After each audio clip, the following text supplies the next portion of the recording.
Hello there, I am Shaun McLaren, and today I have Free Win Red, which is going to be a blast. And we even have Tybalt to make an appearance for maximum value and trolls.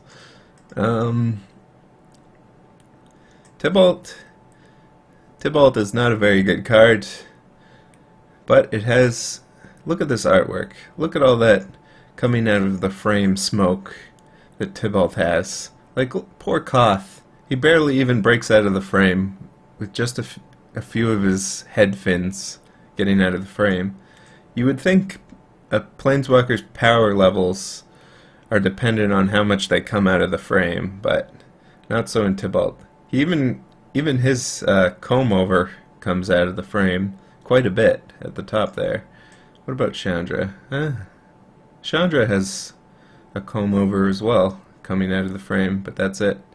And she's a really good card. Maybe it's based on how little they come out of the frame.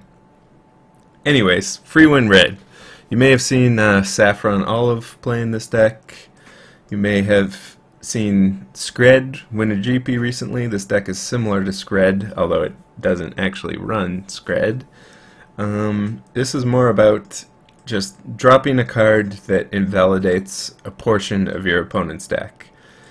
For example, you can turn one Blood Moon off of Double Simian Spirit Guide or Simian Spirit Guide Desperate Ritual, and then your opponent can't cast spells, potentially.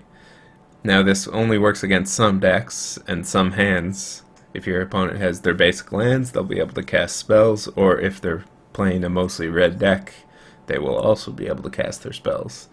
Similar in Snaring Bridge, you might invalidate a deck that is focused around attacking, or Chalice of the Void on one. You might invalidate, say, Infect that has a bunch of 1-drops.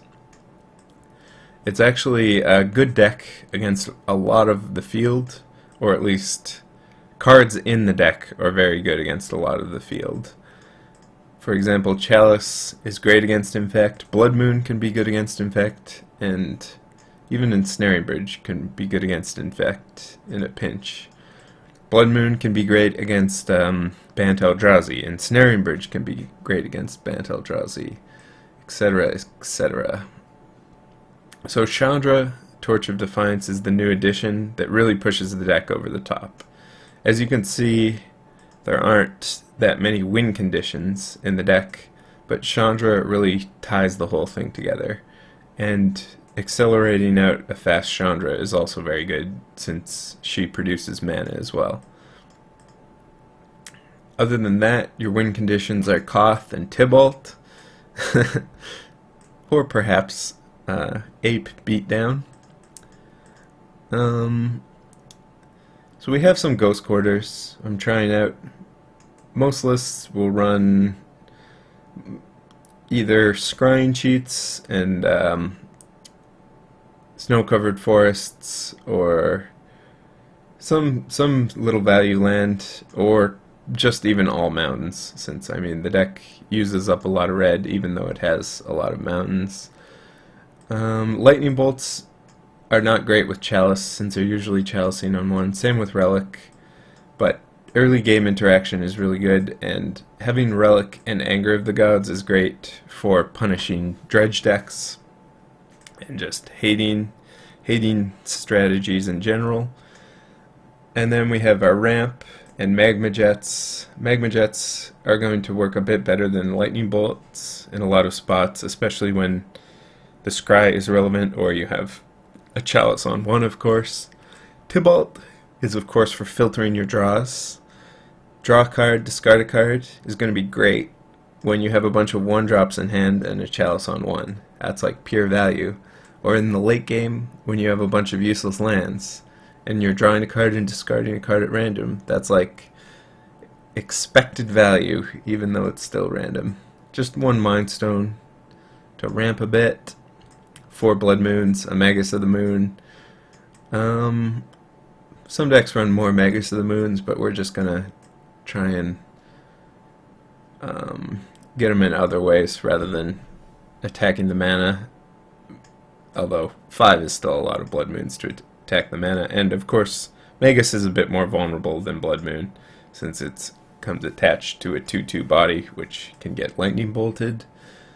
That's pretty much the main deck. The sideboard, we're going to have a lot of Shattering Sprees to hose Affinity and Lantern, or deal with any other artifacts we come across like Spell Skites, Lightning Bolts and Flame Slashes to deal with an early onslaught of creatures, more Relics and Angers for Dredge mostly. Scred or All in Red is pretty good against Dredge, which is nice as well since Dredge is one of the new decks on the block. Pithing Needle for various planeswalkers or whatnot. Pyroclasm and Roast for a little bit more removal. And Dragon's Claw and Sun Droplet for a little bit of life gain against the burn matchups, which are very powerful cards. Dragon's Claw and Sun Droplet can end up gaining you a lot of life over the course of a game since all your spells are red for Dragon's Claw anyways. Yeah, I think that pretty much covers the deck. It's best to just see it in action, so we'll get to some very quick and violent games. Let's do it.